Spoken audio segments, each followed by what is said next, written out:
Magandang gabi mga katibinix. Mas Kuya Boy at Sinuro. Maraming na tanghali na ngayong gabi pag-usapan natin yung tungkol sa sweldo, yung maximum na sweldo ng kapitan at saka chief engineer hanggang sa mababang rango. Yung pinag-usapan natin kanyang tanghali is yung sa bulk yun, yung nasa minimum na sweldo, dito tayo sa maximum, pero may mas malaki pa dito sa official sector. Pero ano natin yun, ito yung kasi mga cargo, yung mga dry cargo, yung mga bulk, isang wet cargo, na liquid cargo is yung tanker.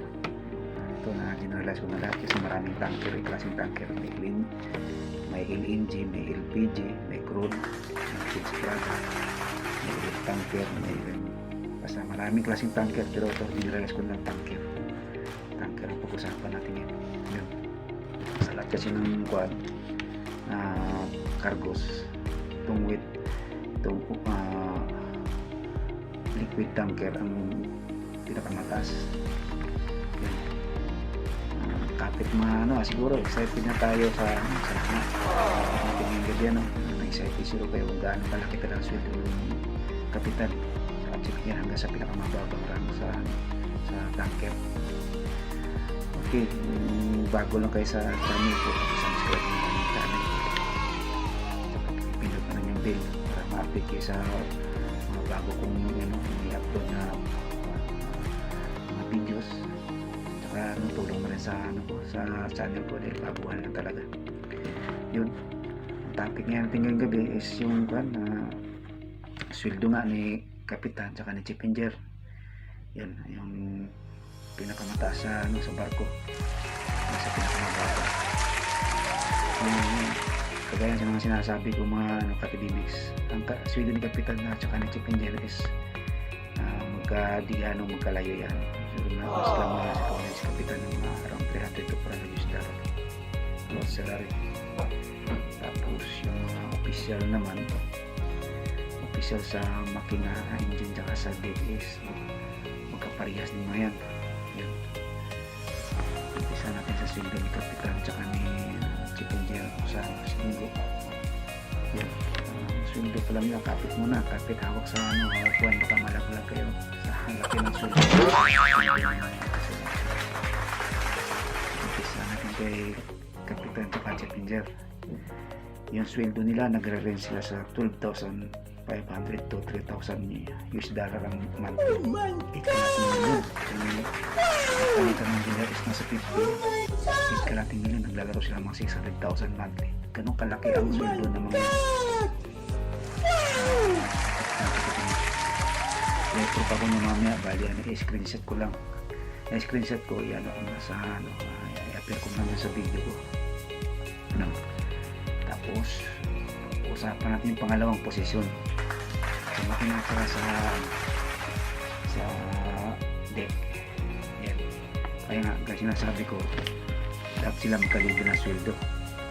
Si chief mate tsaka si second engineer, ang sweldo naman nila mga katibimix halos kalating million din, around 9,500 US dollar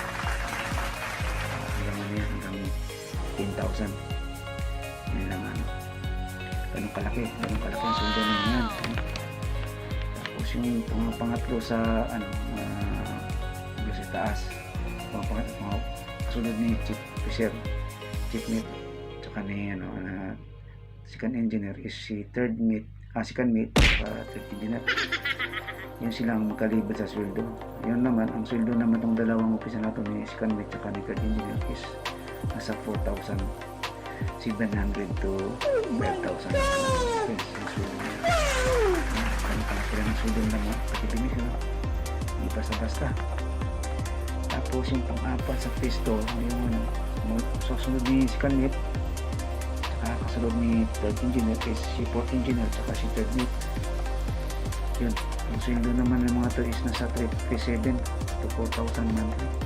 Malaki pa rin. Pero yung pinakabing yung official sa tsaka si engineer, si third mate tsaka si fourth engineer. Yun mga katibimix, dito naman tayo sa non-commissioned officer na yung sinasabi ko, yung si electrician, si Pico, si electrician, yun. Pag sa barko kasi ilik ang tawag dyan. Si ilik naman, lisensyado siya, kaso hindi ko alam kung PRC o ano sa ATC ba siya nakakuha ng lisensya, no? May ano ko kasi ano ko sa inyo kung magkano sweldo naman yung electrician. Nagre-rate siya ng sweldo ng $5,200 ang monthly. Malaki na ka rin. Tapos kalibin niya si company nila. Ganun kalaki ang sweldo ng electrician sa barko ng mga katilinis. Yun, ang din nakasali sa usapan natin sa bulk carrier, si Pumpman. Kasi si Pumpman dito lang sa tanker yan. Ayan, isali natin si Pumpman yung sa usapan natin. Si Pumpman naman, ang sweldo niya, wala siyang kalibel. Ang sweldo niya is 1,800 to 2,000.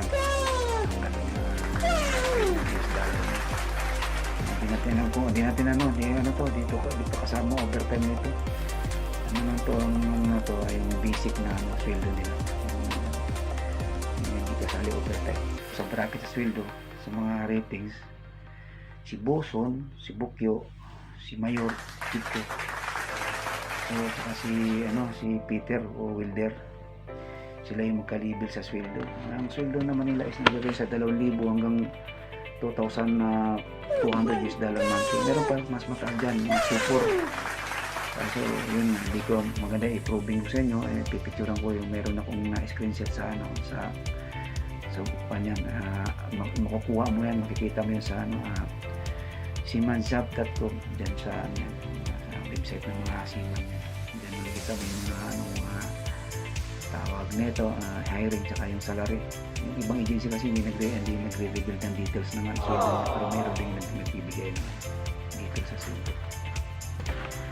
Ayun. Tapos yung kasunod sa bracket, wala na Boson, Chief Cook tsaka Peter, yung EB tsaka Wheeler. Yun naman sa akin sa EB tsaka Wheeler, yung palibo ng sweldo nila. Yun naman, nagre-range ang sweldo nila sa 1,350 monthly ng $1, ano. Alam mo, hindi pa kasama overtime yan, nakaabot sila ng mga 1,600 yan pag may kasama overtime. So ang pinakaan talaga, basic nila, yung propose ng kumpanya is 1,350, yan ang sweldo nila. Yan.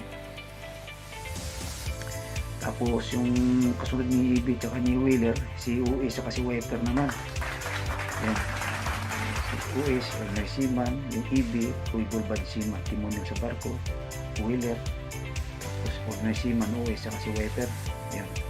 Sa makina yun si Wiper. Yun, ang sweldo naman nila is nagre-range siya ng $900. Tapos maabot na sila ng mga 1,000 yung pag may overtime. Yun nga, kakadite. Yung kadite naman, depende sa depende lang sa kumpanya. Meron ding kumpanya nagbibigay ng allowance sa kadite.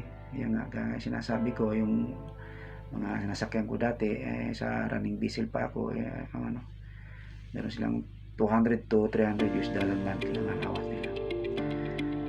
Yun lang mga katilinex. Sana may natutunan o may kunting kalaman na naman sa ganito. Sa sweldo, nagkakalulang sweldo sa mga sa kapitan, saka chipin niya hanggang sa mababang rank. Sa tanker naman yan. Sa sunod po usapan na naman natin sa sunod vlog ko is yung paano maging seaman o seaman. Yun lang mga katilinex, keep na lang tayo, tsaka play always to God na lang. See you in next vlog. Thank you sa pagtyaga sa